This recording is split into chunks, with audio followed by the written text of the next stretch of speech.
Assalamualaikum warahmatullahi wabarakatuh. Halo teman-teman Win. Hello, my name is Fastabik Syamil Azka. You can call me Azka or Syamil or Askoy. My name 12513200094.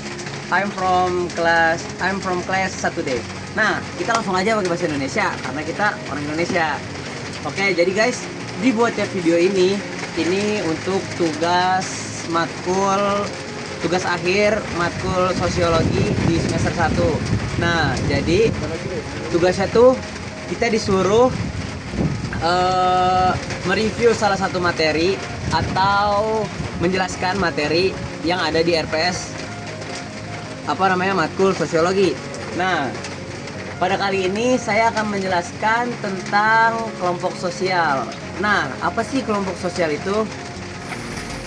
Nah, oke guys, membahas tentang kelompok sosial.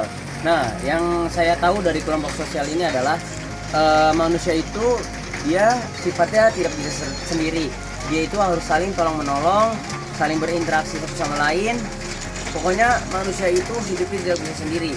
Jadi bisa dibilang kelompok sosial ini adalah, jadi pengertian kelompok sosial ini ada banyak. Mungkin saya akan membahas beberapa pengertian kelompok sosial.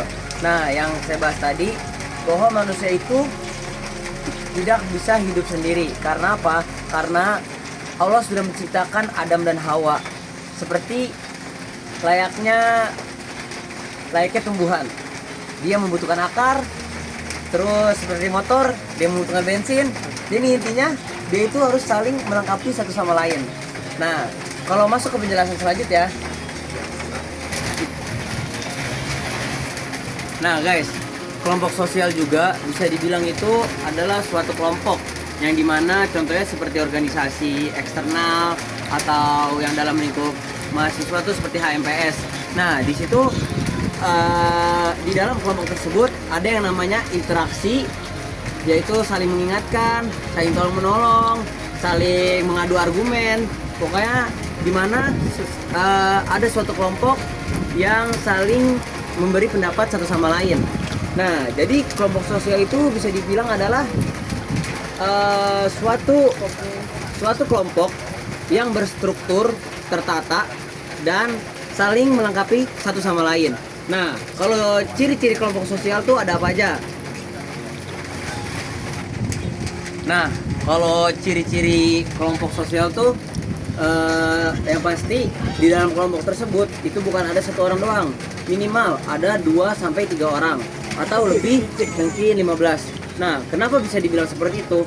Karena seperti yang kita tahu, apa yang didefinisikan seperti kelompok. Kelompok itu adalah ya banyaknya orang, bukan satu orang. Jadi kelompok sosial itu ciri-cirinya yang pertama itu, terus yang kedua dimana anggota-anggotanya itu saling berinteraksi satu sama lain, dan yang ketiga saling mengadu argumen, dan yang keempat saling memberi pendapat satu sama lain. Itu ciri-ciri kelompok sosial. Dan ada yang namanya perantau sosial. Nah, apa sih yang kalian tahu tentang perantau sosial? Kalau kalian belum tahu, akan saya kasih tahu. Oke guys, kita lanjut ke peranata sosial. Apa sih peranata sosial itu?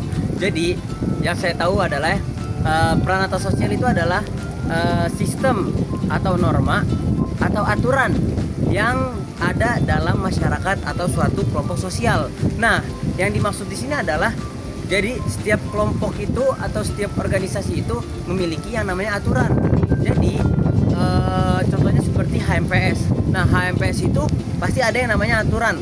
Nah, aturan ini harus diikuti sama anggota-anggota yang ada di dalam kelompok tersebut. Nah, pembentukan peranata sosial adalah bagaimana pembentukan peranata sosial terjadi. Jadi peranata sosial ini dibentuk dari kelompok-kelompok tersebut, yang dimana di situ ada anggota, ketua, dan lain-lain. Jadi kelompok dan ketua dia itu membentuk suatu aturan, yang dimana aturan-aturan tersebut harus ditaati sama kelompok tersebut. Nah, jadi itu guys, peranata sosial ini adalah suatu aturan dalam masyarakat atau kelompok sosial. Jadi kelompok sosial dan peranata sosial itu tidak bisa dipisahkan karena dua-duanya saling melengkapi satu sama lain. Oke guys, jadi mungkin segitu saja saya membahas tentang kelompok sosial dan peranata sosial. Jadi intinya kelompok sosial dan peranata sosial itu saling berhubungan satu sama lain. Dia tidak bisa dipisahkan karena jika salah satunya, contohnya seperti di suatu kelompok tidak ada yang namanya peranata sosial, nah kelompok tersebut akan berantakan karena tidak ada aturan yang terstruktur. Yaudah, mungkin segitu saja dari saya. Kurang lebihnya mohon maaf jika ada kesalahan kata. Yumkin hadam ini. Wassalamualaikum warahmatullahi wabarakatuh.